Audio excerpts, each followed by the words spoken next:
नमस्कार दोस्तों, स्वागत है आपका स्टडी फॉर सिविल सर्विसेज में। वीडियो को पूरा देखिए। कोई भी आपका फीडबैक है, कोई सजेशन है, तुरंत वीडियो में कमेंट करके जरूर बताइए। अच्छा लगे तो वीडियो लाइक जरूर कर लीजिए और ऐसे वीडियो लगातार फ्री में पाने के लिए चैनल को तुरंत सब्सक्राइब कर लीजिए और बेल आइकन को जरूर टैप कर लीजिए ताकि आगे भी सारे वीडियो आपको मिलते रहे। यूट्यूब में फॉलो करते हैं तो प्लीज ये वाला फ्री टेलीग्राम चैनल जरूर ज्वाइन कर लीजिएगा। सारे नोटिफिकेशन, सारे अपडेट यहीं पे आते हैं, ध्यान रखिएगा। स्टडी फॉर सिविल सर्विसेज का कोई भी पेड ग्रुप अगर आपको ज्वाइन करना है तो सिर्फ 856480560660897523864455 यही नंबर है हमारे, सिर्फ जहां पे कॉल या व्हाट्सएप कर सकते हैं। इंस्टाग्राम पे हमारा पेज जरूर फॉलो कर लीजिएगा, studyforcivil.services है। ट्विटर पे हमको जरूर फॉलो कर लीजिएगा, @studyforcivils है। दोस्तों, निबंध लेखन का क्रम हमारा लगातार चल रहा था और आज हम देखेंगे अग्निपथ योजना को, जो कि सेना भर्ती से जुड़ी हुई है।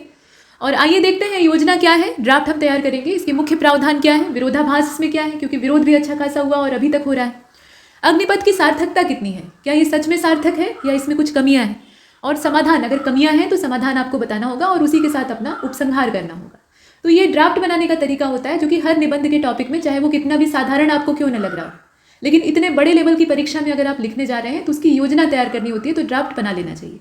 उससे लापरवाही नहीं करनी चाहिए, क्योंकि गलती होने की जो गुंजाइश है वो यही होती है निबंध में कि आप किसी एरिया को पकड़ लेते हैं और इसमें ज़्यादा लिख डालते हैं, और जब ये ध्यान आता है कि इसमें ज़्यादा लिख लिया तो आपके पास सुधारने का मौका नहीं होता है, तो बाकी जो टॉपिक है या बाकी जो उसमें मैटर था उसको आप सिकोड़ने लगते हैं, तो निबंध का संतुलन खराब हो जाता है। और संतुलित निबंध नहीं रहेगा तो अच्छे नंबर नहीं मिलेंगे, तो इसलिए आपको सावधान रहना है। अब देखिए, अग्निपथ योजना में कोई भी इस तरह की गवर्नमेंट की स्कीम, सिर्फ अग्निपथ ही नहीं, कोई भी ऐसी योजना है तो उसमें आपको ये बताना पड़ेगा पहले कि ये योजना क्यों चलाई जा रही है और असल में है क्या, यहीं से शुरू करना होगा। और नहीं तो कोई स्टेटमेंट उठा लीजिए किसी बड़े नेता का जो कि इस योजना के संदर्भ में अपना मतलब अपनी राय रख रहा हो या अपना अभिव्यक्ति दिया हो, और उसी के स्टेटमेंट से शुरुआत कर दीजिए, जैसे प्राइम मिनिस्टर के द्वारा कुछ कहा गया हो या हमारे चीफ मिनिस्टर के द्वारा कुछ कहा गया हो।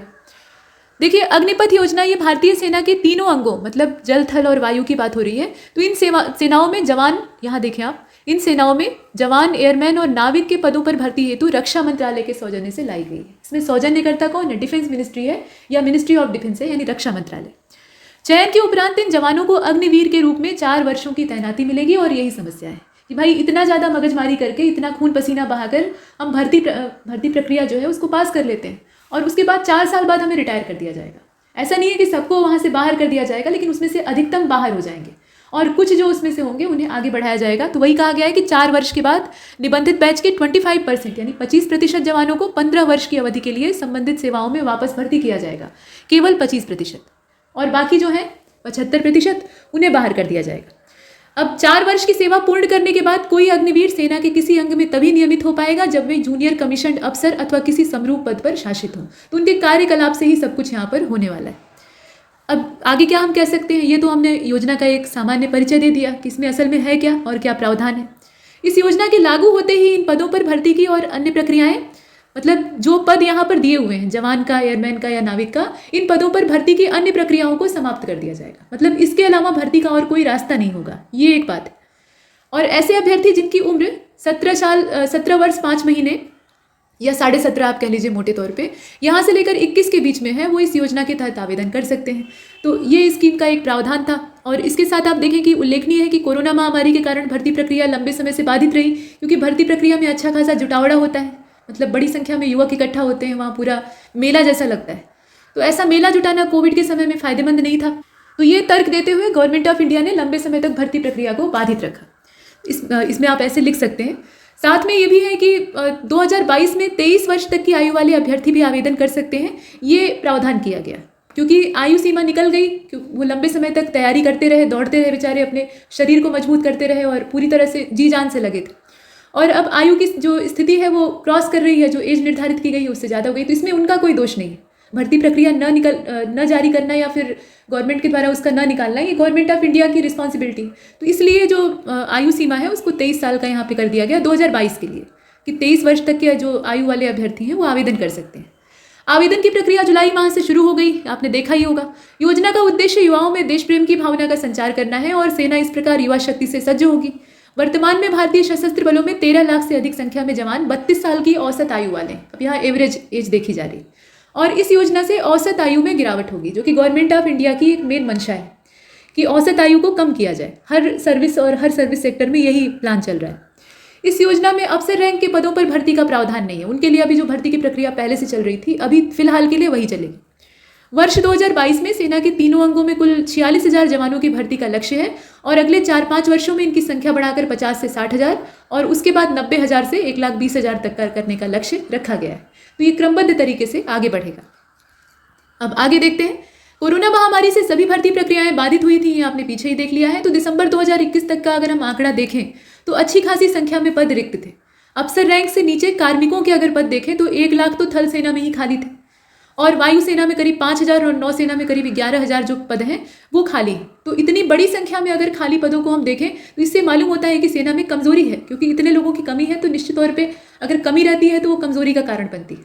तो निश्चित तौर पे इसमें भर्ती करने की आवश्यकता है। तो सरकार का भर्ती करने का यही तरीका है। अब 4 वर्षों के सेवा काल में अग्निवीरों को मासिक वेतन के अलावा जो महीनेवार उनकी सैलरी होगी उसके अलावा हार्डशिप अलाउंस और ट्रेवल अलाउंस मतलब भत्ते जो है तमाम तरह के, यूनिफॉर्म, कैंटीन, स्वास्थ्य सुविधाएं, ये सब दी जाएंगी और साल में 30 दिन छुट्टी, मेडिकल लीव का भी लाभ प्राप्त होगा। मतलब कमोबेश लाभ वही है जो कि एक सामान्य सर्विस में मिलते हैं, लेकिन 4 वर्ष की ही अवधि होगी और यही मुख्य इसमें विवाद का विषय है। अब सेवा के 4 वर्ष पूरे होने पर क्या होगा कि अग्निवीरों को 11,71,000 रुपये ये सेवानिधि पैकेज के तौर पे भुगतान किया जाएगा और 4 वर्ष के लिए 48 लाख रुपए जीवन बीमा का कवरेज मिलेगा। सेवानिवृत्त सैनिकों के पुनर्वास की व्यवस्था भी सरकार करेगी और सरकार द्वारा इन्हें कौशल प्रमाण पत्र और ब्रिज कोर्स उपलब्ध कराए जाएंगे। ठीक, लेकिन 75% लोग वहां से तो हटा दिए जाएंगे, ये भी एक कड़वा सच।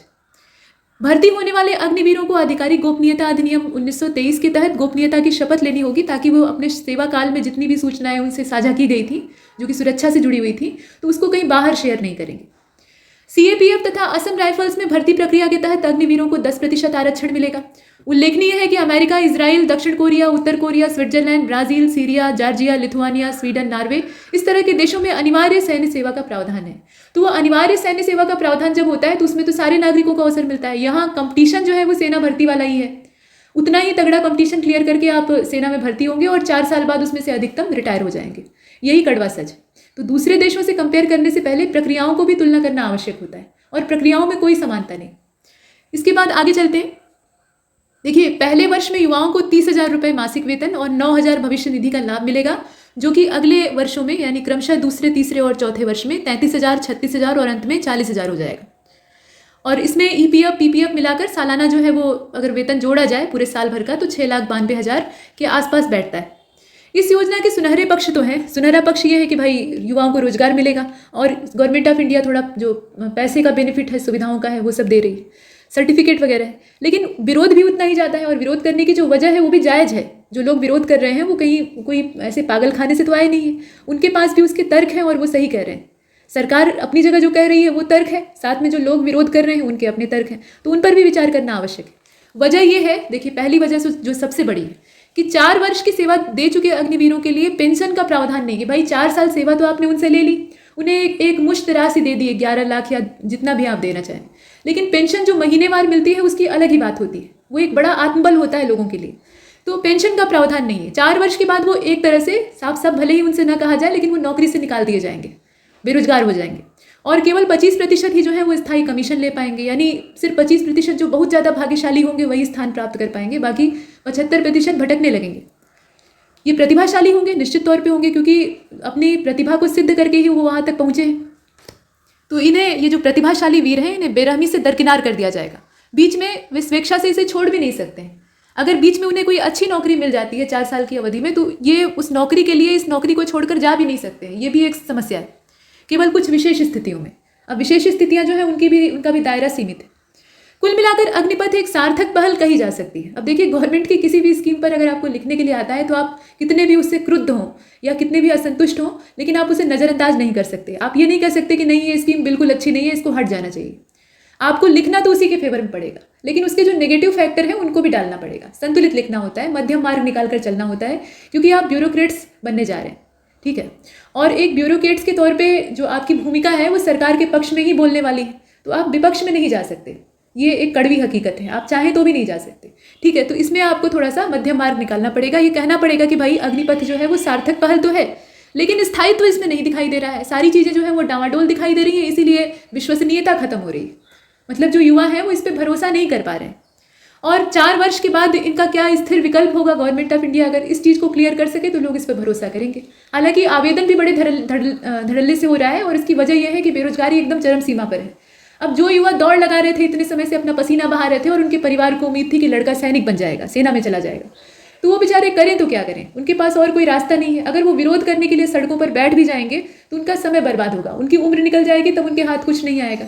तो उनके पास ऐसा कोई बैकग्राउंड नहीं है कि वो पुरजोर विरोध भी कर सकें, उनके पास आवेदन करने के अतिरिक्त और कोई चारा नहीं, तो वो मन मार कर या समझौता करके आवेदन भी कर रहे हैं। तो आवेदन तो हो रहा है, लेकिन स्थिर विकल्प सरकार को देना होगा। मतलब आगे आपका क्या होगा, भविष्य अंधेरे में न रहे। ये नहीं कि वो सेवा भी कर रहे हैं और आगे आशंका उनके दिमाग में है कि 4 साल बाद क्या होगा। तो ऐसी आशंका लेकर कोई भी सैनिक ईमानदारी से सेवा नहीं दे सकता है, ये हकीकत है।